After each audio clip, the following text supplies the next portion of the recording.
हमारे मुल्क के प्रधानमंत्री नरेंद्र मोदी अगर 5 वक्त की नमाज पढ़ने लगे, कलेमा के अंदर कितने हरूफ हैं? 12। बोलिए कितने हरूफ हैं? 12। और महीने कितने होते हैं? 12। इंसान के जिस्म में गुनाह करने वाले पार्ट कितने हैं? 12। यानी हम उत्तर प्रदेश के मुख्यमंत्री योगी आदित्यनाथ जी अगर नमाज पढ़ने लगे, हमारे बिहार के मुख्यमंत्री नीतीश कुमार अगर नमाज पढ़ने लगे, तो क्या उन्हें नमाज का सवाब मिलेगा? एक अपाहिज इंसान नमाज पढ़े, वही एक लंगड़ा इंसान नमाज पढ़े, एक ठेला चलाने वाला, टोटो चलाने वाला, टेम्पू चलाने वाला, एक गरीब या फकीर अगर नमाज अदा करता है तो उसको नमाज का सवाब मिलता है। आप कहोगे नरेंद्र मोदी साहब को क्यों नहीं, योगी आदित्यनाथ को क्यों नहीं, नीतीश कुमार को क्यों नहीं? बड़े बड़े लोग हैं, बड़े बड़े नामवर इंसान हैं, उनको नमाज का सवाब नहीं मिलेगा? एक टोटो चलाने वाले को नमाज का सवाब मिलेगा, एक ठेला चलाने वाले को मिलेगा, एक फकीर को मिलेगा, एक अपाहिज को मिलेगा, एक कमजोर को मिल जाएगा, लेकिन उन्हें नमाज का सवाब क्यों नहीं मिलेगा?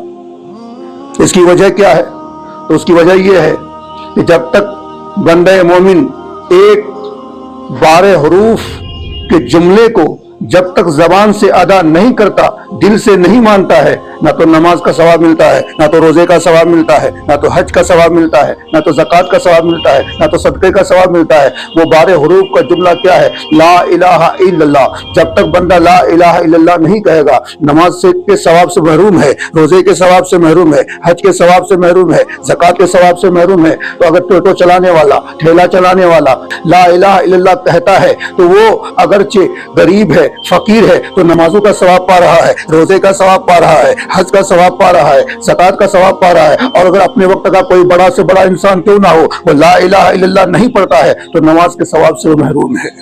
कलमे तैयबा ला इलाहा इल्लल्लाह की फजीलत बता रहा हूं, जरा ध्यान से सुनना। हदीस पाक में आया है, अल्लाह के नबी सरकार दो आलम सल्लल्लाहु अलैहि वसल्लम फरमाते हैं कि जब कोई शख्स ला इलाहा इल्लल्लाह पढ़ता है तो एक फरिश्ता जमीन से आसमान की तरफ रवाना होता है। वो फरिश्ता जो ही आसमान के दरवाजे में पहुंचता है तो दूसरे फरिश्ते को आता हुआ नीचे देखता है। तो ये जाने वाला फरिश्ता उसे कह रहा है कि तुम कहां जा रहे हो, तुम कहां जा रहे हो? वो कहता है मैं जमीन पे जा रहा हूं। फिर ये पूछता है कि तुम कहां ऊपर जा रहे हो? तो ये कहता है कि फलां बंदे ने जमीन पे ला इलाहा इल्लल्लाह पढ़ा है, इसी का सवाब लेकर के रब की बारगाह में मैं जा रहा हूं, यही कलमा लेकर रब की बारगाह में पहुंचाने जा रहा हूं। वो फरिश्ता कहता है मैं भी तो उसी बंदे के पास जाता हूं। तो ये फरिश्ता कहता है कि तुम क्या करने के लिए जाते हो? तो वो फरिश्ता कहता है कि उस बंदे ने जो ला इलाहा इल्लल्लाह पढ़ा है, अल्लाह तबारक व तआला ने मुझे हुक्म दिया है कि ए फरिश्ता जाओ उसे जाके खुशखबरी सुना दो कि हमने उसकी मग़फ़िरत कर दी है, जन्नत में उसका नाम लिख दिया है। अल्लाहु अकबर। कलमा पढ़ने की ये बरकत है। और कलेमा के अंदर कितने हरूफ हैं? 12। बोलिए कितने हरूफ हैं? 12। और महीने कितने होते हैं? 12। जब कोई बंदा ला इलाहा इल्लल्लाह सिद्क़ दिल से पढ़ता है और अल्लाह तबारक व तआला 12 महीने के गुनाहों को माफ फरमा देता है। और बुजुर्गों ने फरमाया कि इंसान के जिस्म में गुनाह करने वाले पार्ट कितने हैं? 12। हमारे जिस्म के अंदर आज़ा गुनाह करने वाले कितने हैं? 12। आप जोड़ लो, टोटल कर लो। 2 पाँव, 2 हाथ, कितने हो गए? 4। 2 कान, 6। 2 आंखें, 8। 1 दिमाग, 9। 1 मुंह, 10। 1 दिल, 11। और 12 नंबर पे हमारा नफ्स जो नाभि के नीचे है। ये 12 आज़ा से इंसान गुनाह करता है, ये 12 आज़ा से ही इंसान गुनाह करता है। लेकिन कोई बंदा अगर सिद्क़ के दिल से, सच्ची नीयत से ला इलाहा इल्लल्लाह पढ़ता है तो अल्लाह तबारक व तआला 12 आज़ा के गुनाहों को माफ फरमा देता है। अल्लाहु अकबर। यह है कलमा शरीफ की बरकत, यह है कलमा शरीफ की फजीलत।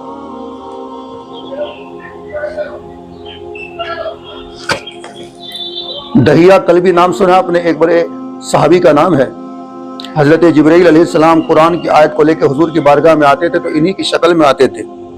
दहिया कल्बी के बारे में अल्लाह के नबी अक्सर व बेशतर ये दुआ करते थे, अल्लाह उसे ईमान की दौलत नसीब अता फरमा।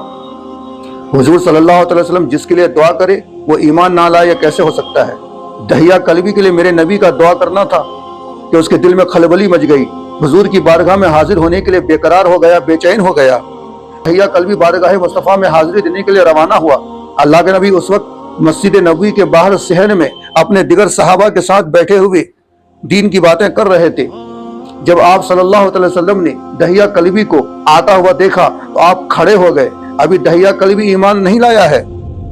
मेरे नबी सल्लल्लाहु अलैहि वसल्लम के लिए पूरी दुनिया खड़ी होती है, लेकिन हमारे नबी एक बेईमान के लिए खड़े होते हैं। क्यों?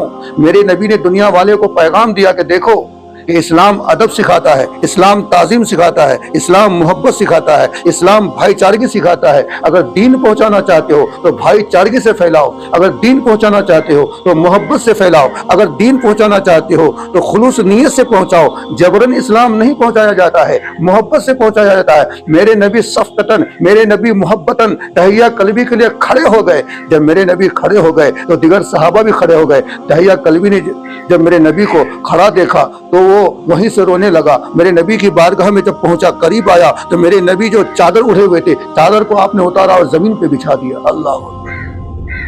मेरे नबी ने चादर को जमीन पे जूं ही बिछाया, दहिया कल्बी ने चादर को उठाकर सीने से लगाया, कहने लगा, ऐ मोहम्मद सल्लल्लाहु अलैहि वसल्लम, ये चादर बिछाने के लिए नहीं है, तो सीने से लगाने के लिए है, सीने से लगाने के लिए है। दहिया कल्बी ने कहा, ऐ मोहम्मद सल्लल्लाहु अलैहि वसल्लम, हमने आपके बारे में तो बहुत कुछ सुना था, लेकिन आज मेरी आंखों ने आप देख लिया है कि आप जैसा अखलाकमंद कोई नहीं, आप जैसा मोहब्बत वाला कोई नहीं। आप गैरों को इतनी मोहब्बत देते हैं तो अपनों को कितनी मोहब्बत देते हो। या रसूलल्लाह, देरी ना करें, मुझे कलमा पढ़ा दें। मेरे नबी ने कलमा पढ़ा दिया। जब दहिया कल्बी कलमा पढ़ लिए तो कलमा पढ़कर वो जार जार रोने लगे, फूट फूट के रोने लगे। साहबा ने कहा, दहिया कल्बी रोते क्यों हो? मेरे नबी ने भी पूछा है, दहिया कल्बी रोने की वजह क्या है? तो दहिया कल्बी कहने लगे, मोहम्मद सल्लल्लाहु अलैहि वसल्लम, इस वक्त मेरी उम्र 60 बरस की है, मैं 60 साल का हो चुका हूं। मैंने 60 बरस की उम्र में 70 लड़कियों को जिंदा दफन कर दिया है। और मैंने सुना है कि आपकी शरीयत में बेटी अल्लाह की रहमत होती है। ये बच्ची होती है तो रहमत होती है, जवान होती है तो शोहर के लिए नियामत होती है, बूढ़ी हो जाती है तो औलाद के लिए जन्नत बन जाती है। लेकिन या रसूलल्लाह, मैंने इस 60 बरस की उम्र में 70 लड़कियों को जिंदा दफन कर दिया, इसलिए रो रहा हूं कि कलमा पढ़ने के बाद क्या मेरे ये सारे गुनाह माफ हो जाएंगे? 70 लड़कियों को मैंने जिंदा जो दफन किया, क्या गुनाह ये अल्लाह तबारक व तआला माफ फरमा देगा? मैं इसलिए रो रहा हूं। अल्लाह के नबी सल्लल्लाहु अलैहि वसल्लम ये सुनकर आप भी आबदीदा हो गए, आंख से चंद कतरे आंसू पे गिर गए।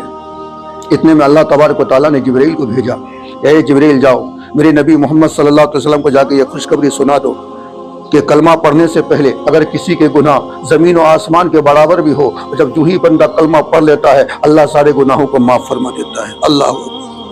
मेरे भाइयों, ये कलमा की बरकत है, ये कलमा की फजीलत है। तो मैं तो यही कहूँगा कि जब भी खाली वक्त मिले ये कलमे तैयबा का विर्द जारी रखो, इसलिए कि जमीन और आसमान को एक पल्ले में रख दिया जाए, दूसरे पल्ले में कलमा को रख दिया जाए तो जमीन और आसमान से भी भारी ये कलमे की फजीलत हो जाएगी, इसकी नेकियां हो जाएगी, इसकी बरकतें हो जाएगी।